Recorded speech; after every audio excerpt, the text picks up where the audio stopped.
La ciutat de Rubí és una ciutat acollidora, és una ciutat que ho ha demostrat en el passat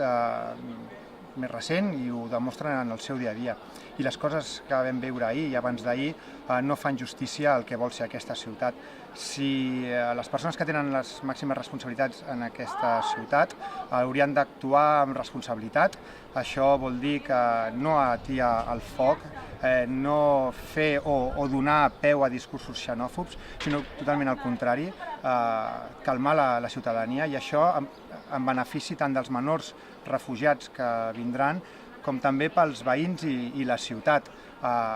Nosaltres, de fet, malauradament tampoc ens estranya el que estem vivint aquests dies, perquè aquest Ajuntament ha estat 4 anys governat amb el suport del Partit Popular, de Ciutadans, d'un trànsfuga, i entenem que poden estar nerviosos perquè venen les eleccions, però el que demanem és sobretot calma, tranquil·litat i afrontar aquesta situació amb el màxim rigor i transparència,